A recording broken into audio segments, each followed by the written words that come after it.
This chapter, now that you understand money and money supply, is all about how we grow money and how inflation results.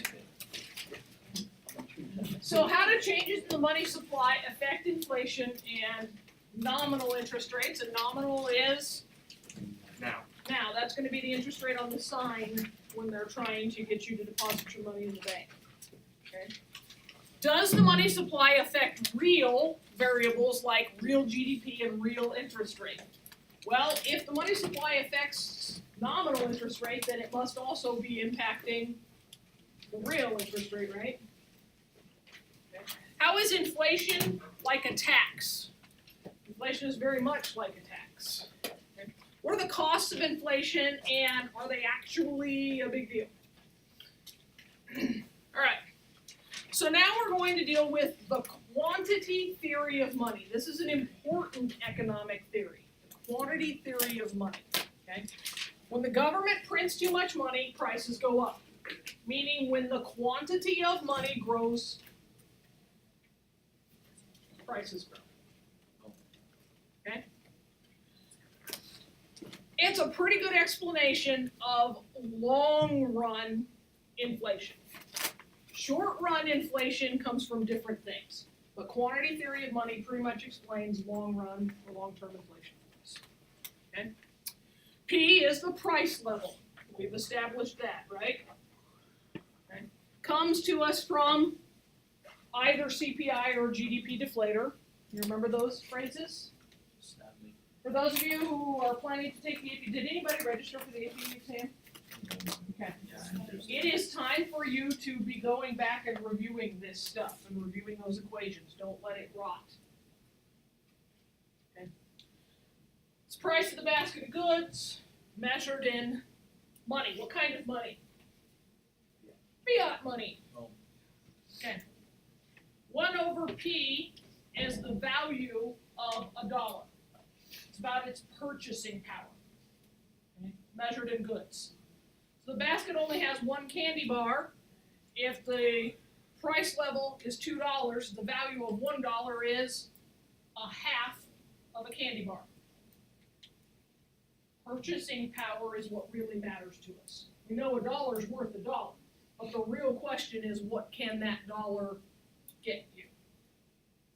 Follow? Growing up, I could go play 9 holes of golf at Terra Hills, because back then it was only a 9-hole golf course. Could go play 9 holes of golf at Terra Hills for $9.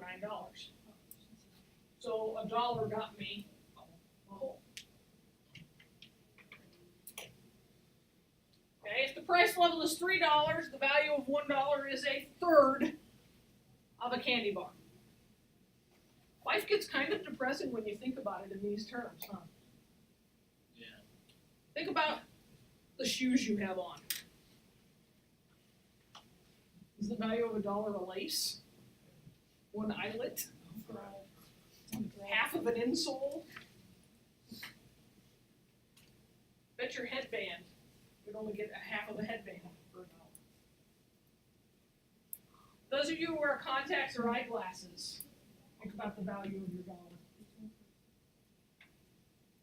Okay? Inflation drives prices up and drives down the value of your money.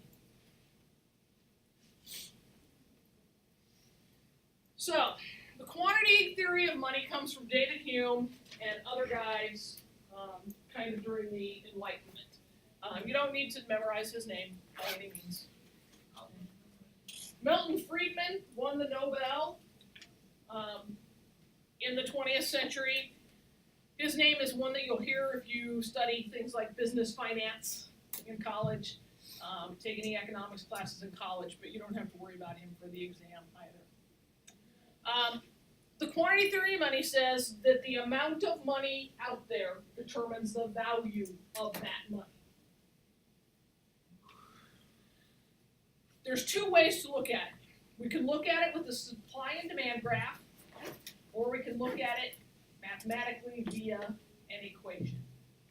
I know some of you are going to prefer one way to look at it, and some will vastly prefer the other. How many of you have read this chapter as I asked you to do over spring break? Okay. If you haven't, you're gonna get lost pretty quick. All right, money supply is the MS. It's determined by the amalgamation of the banking system, the Federal Reserve, and you, the consumer. Okay? No one party independently determines the size of the money supply. Okay? We are going to, for our study purposes, assume that the Fed has that ability and exercises it. Okay? We're going to take the banking system and the consumers out of it. So if the Fed puts the money out there, that's how much money there is for our purposes. Okay? Money demand determines or is how much people want in liquid form. I am not talking about actual liquid form. Okay. What kind of liquid form am I talking about? M1, liquid cash that you can get your hands on. Okay? How much people want to keep in liquid form depends upon the price level.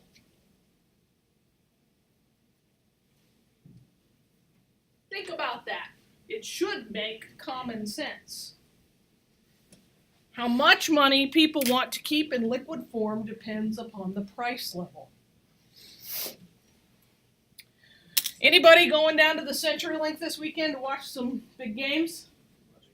I was going to. If you were going to go. Yeah. If you were going to go. How many of you are familiar with the price of concessions at that venue? Really? Really high, like a Coke or a Pepsi is $8 or something. Right? It's like that. When you go So if you're going there, you're going to have a greater money demand, right? You want more cash in your pocket when you go to an arena than if you're just walking down the street. The value of the dollar, you're like $1,300 Kind of, yeah. That's sad. How much do you kill to be able to go? Just go scout. By the way, there's a huge demand for subs in the district on Friday. Oh, Everybody trying to get. All right. So, we have a negative or inverse relationship between the quantity of money demanded and the value of money. The lower the value, the more money you want. Think about it. If you can get a pizza for $5 and a Coke for $1, that's a whole different situation than if a pizza's going to cost you $20 and a Coke's going to cost you $5. Makes sense, doesn't it?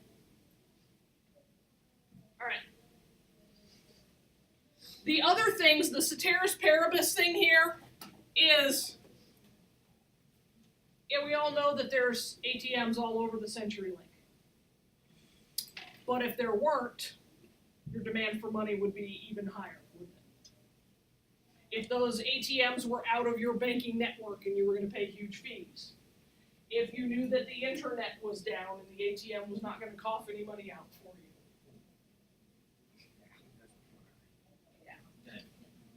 If you knew that the end of the world was coming and the banking system would collapse, what would the money demand be? It would be huge. Huge. I would want the money.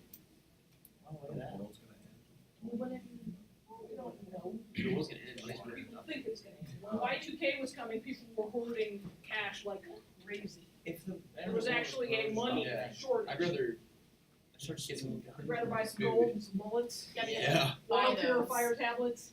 Yeah. Yeah, That's but you're why gonna we go don't buy like them, right? Some pots and pans, some Well, if propane. people aren't willing to accept it. If the world was gonna end, how many of you would max out a credit card? Well, who would accept cash if it was the end of the world? But you don't know. So what she's saying is you're gonna pull the money out, go buy all those things to prep yourself, and then you're gonna have them to trade. But until it ends, money's still a currency. Yeah. No. Maybe we'll use rocks. Then we attack the rocks. All right. We trade with rocks. So let's look at the supply and demand graph here. Oh my goodness. Please try not to let your brains drip on the floor as they come oozing out your ears. We have a 3-sided graph. You looking at whose brains are leaking out their I ears? was looking through my water bottle. I couldn't remember if I went through it. Three-sided graph. This is important. You should be copying this down.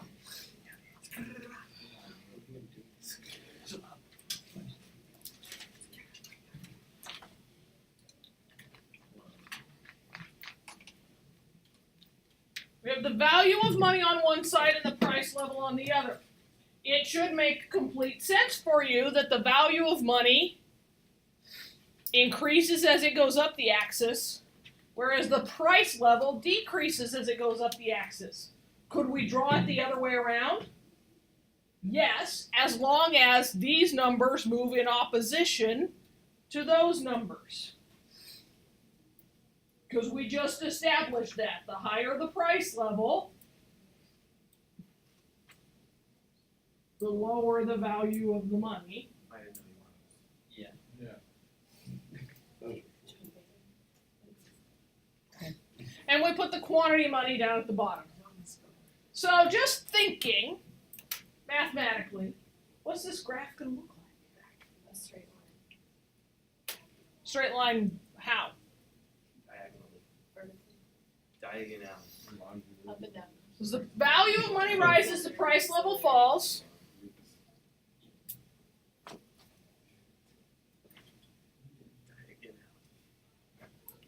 So the Fed sets the money supply at a fixed value regardless of the price level. There is that amount of money in the economy. In our economy right here, money supply is $1,000. We got a lot of money. Hey, it's a small village in here. $1,000 should do us nicely.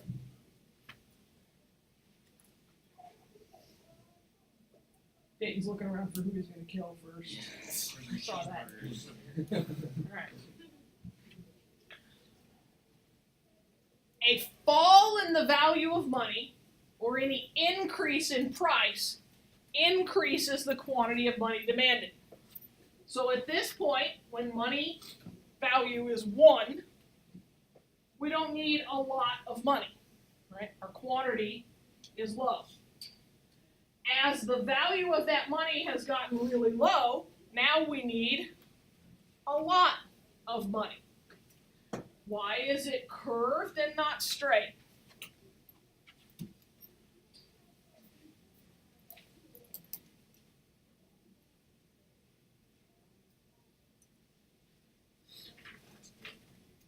Why is it Opportunity cost. That's like the quality of living thing, right? Yep. Nice. Yep. There we go. You read. All right. So, now we put the money supply back up there. And you will graph this a lot for the quiz and for the unit exam and for the AP exam.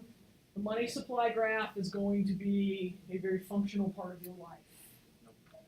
Learn it, live it, love it. Sleep with it under your pillow. Oh, that's where that was going. So the price level is going to adjust based upon equilibrium. So where the money supply intersects money demand, there we get our price level. Duh, right? Curves are a little differently shaped. We have a third side to the graph, but this shit's visually familiar. Yeah.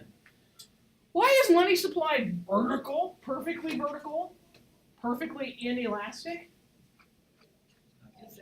Consumers. Because the Fed said this is how much money the economy gets. Period. Think of it in a very micro sense as your allowance. Son, you get $10 a month. Period. The money supply for in Mark's economy is $10, regardless of price level. He gets $10. Okay? Good job, Mark. All right. So the Fed up and decides they're going to double the money supply. Son, you've been doing real well taking the trash out every week, cleaning the toothpaste out of the sink in the mornings, making sure your wet towel isn't left on the floor. can't relate to any of those. Single one. I'm gonna double your allowance. $20. It's still vertical, it's still completely fixed. So the Fed doubles the money supply. Look at what happens to price level. Price level's over here on the right-hand side. Look at what happened to price level. Boom, price level doubled. Look what happened to the value of that money. Cut in half. What? The inverse relationship? So you're saying we want less. So wait, this really sucks for you as a consumer, doesn't it? Price levels doubled, and your money is now worth half as much. This is tragic. What kind of balances out if you're a business owner? If you are, If Just save your money you're a until the prices business drop. owner. because then you're collecting Oh, the extra dollars. but aren't your costs as a business owner also going up by double? Wait, Your the revenue's price. also doubling in at least, But so did your yeah. prices, so your profit doesn't change at all. So that's why in the Just book get a it lot asks, of is it really a inventory while problem? prices low. But there's the cost. So what did you say? Price levels double. What's gonna happen? Price levels double, value of money is cut in half. So I'm gonna have will to- it always equal 1, or is that just because the numbers add? Does the 1/4 times? It will always come out. Could be, yes.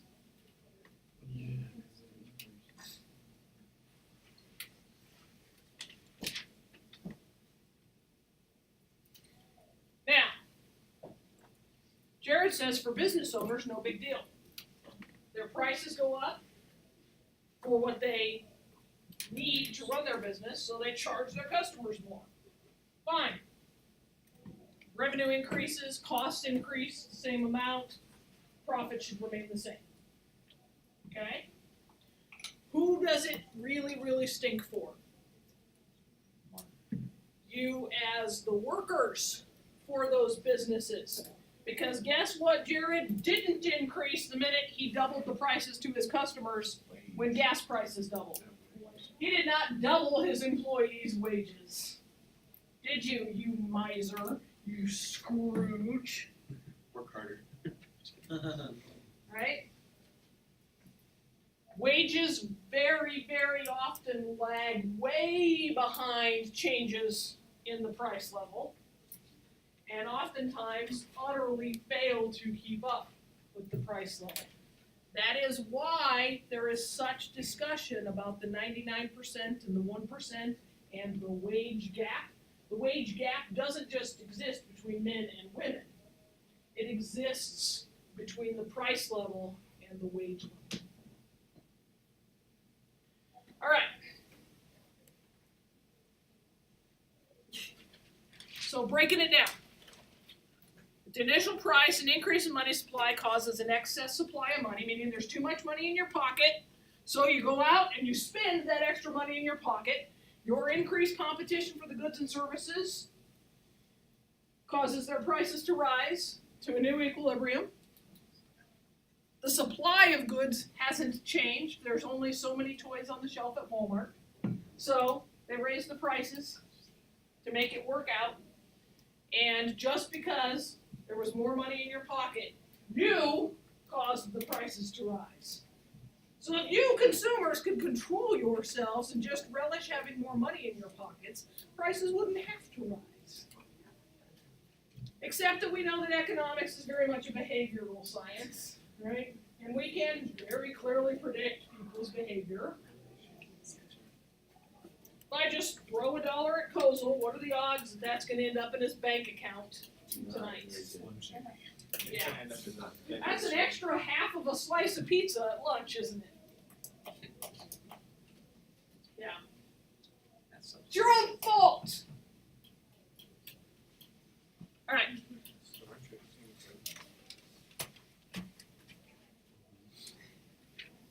We know all of this already, don't we?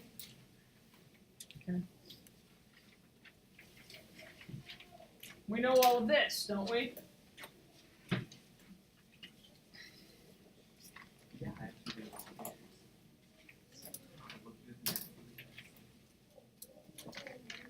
You're looking at what?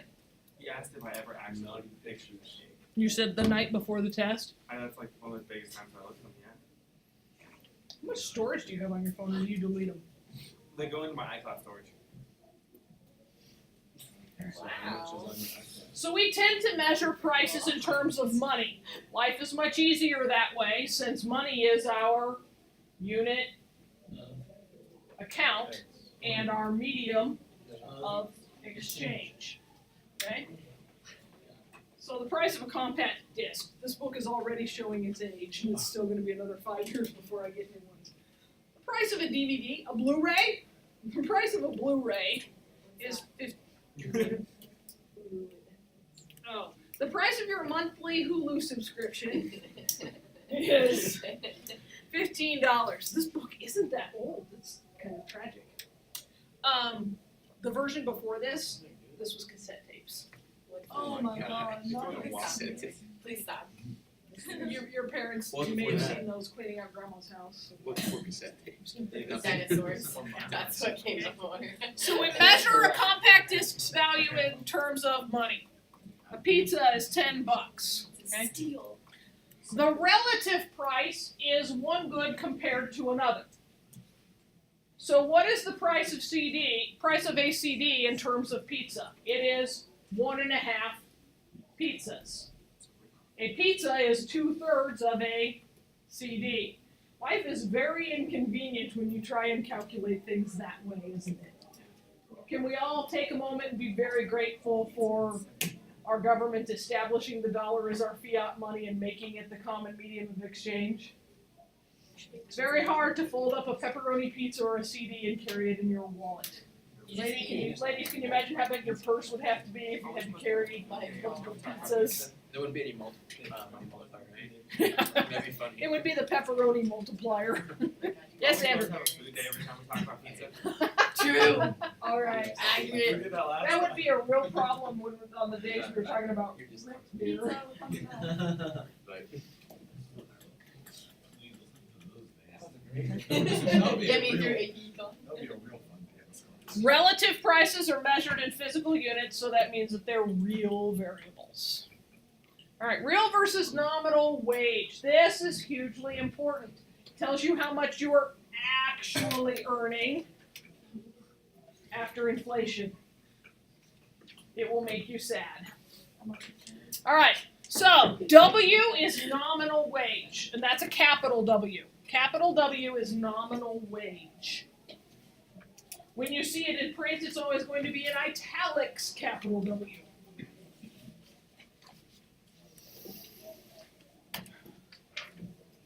P is the price level.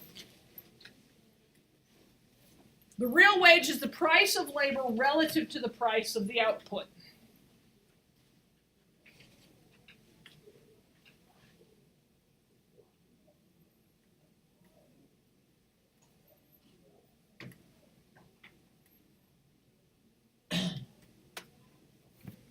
Units per hour.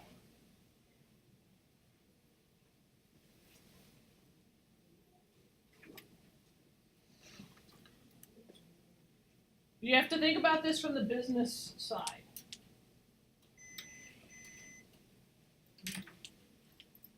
Jared didn't double his employees' wages because he expects them to mow 3 lawns an hour.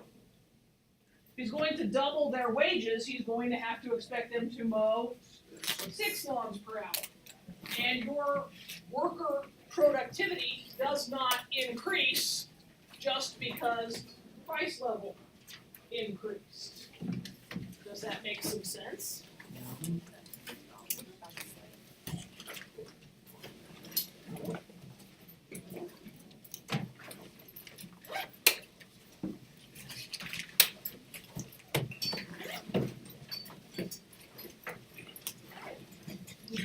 If there are those of you who are